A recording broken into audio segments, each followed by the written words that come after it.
Bonjour, c'est Marc-André de Lesage. On est à Westmount aujourd'hui, un beau projet que je vais vous parler. On a beaucoup de projets en cours à l'intérieur. On se réserve les projets d'intérieur pour l'hiver parce que les gars sont plus contents de travailler en dedans que dehors l'hiver. Fait que je vais vous présenter celui-là. C'est une maison des années à peu près 1920. Très belle maison à Westmount qui a été achetée récemment par le propriétaire. Puis dans le but de la rénover. Donc on parle de rénovation majeure. L'entrée de la maison était à gauche ici, puis maintenant l'entrée, après les travaux, va se trouver ici à droite. Donc ici, c'était du gazon. On se dirige là-bas, puis vous allez voir qu'est-ce qu'on a fait. Donc, pour l'instant, on a creusé une entrée temporaire.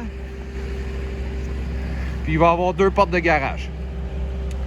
Les fondations se trouvent à être exposées au gel ici, donc avec notre ingénieur, là, en dessous de ça, il y a des toiles isolantes, de la pierre concassée, des belles de foin pour être sûr que la structure ne gèle pas. C'est ici que les portes de garage vont se trouver. Donc il a fallu mettre évidemment la fondation, on l'a scié 10 pieds de large à 2 endroits. Donc il a fallu mettre des gros beams dans la brique en haut pour aller prendre la charge de tout ce poids-là de la brique qui monte sur 3 étages. Quand même assez lourd. Puis avant les travaux, les fondations ne descendaient pas à la même profondeur qu'on est en train de descendre le sous-sol. Donc on a fait des beams de béton pour aller chercher la profondeur, pour être en mesure d'ouvrir nos portes.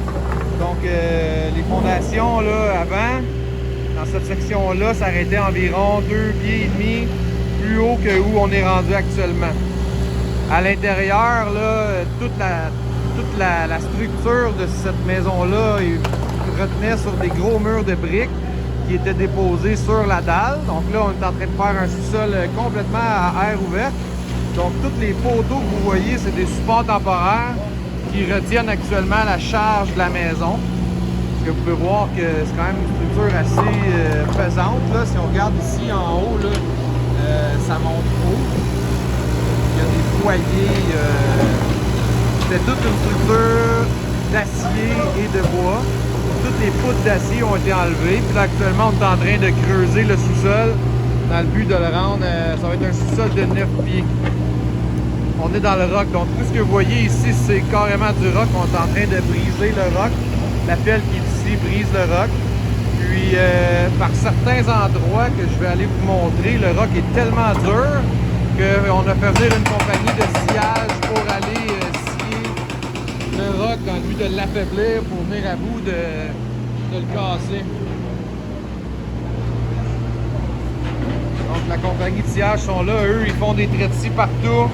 Vous voyez ici à terre, je vais vous montrer ça là. Tous les traits que vous voyez à terre, ce sont des traits qu'on fait à chaque 16 pouces par environ 16 pouces de creux pour affaiblir le roc. Donc quand on va venir après avec le marteau, ça va nous donner une chance de le casser parce qu'avec les petits équipements qu'on est obligé d'utiliser ici, on est très restreint là, en termes d'accès. Les petites pelles ne sont pas assez fortes pour casser tout ça sans les traits de scie. Tous les chiffres que vous voyez ici sur le mur de fondation, ça c'est des sections où les murs de fondation ne sont pas assis sur le roc. Donc en dessous du roc, il y a de la terre. Puis nous, on veut aller à 9 pieds de creux. Donc, on va déterrer toutes ces sections-là. Puis on va aller faire ce qu'on appelle du sous-œuvre.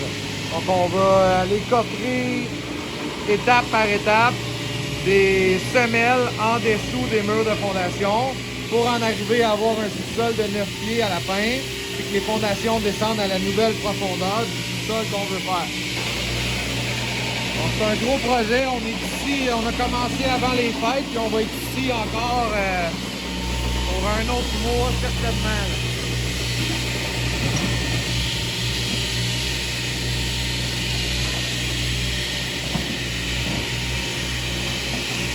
Donc ça ressemble, on vous remercie, puis on se garde occupé, on manque pas d'ouvrage cet hiver. Salut!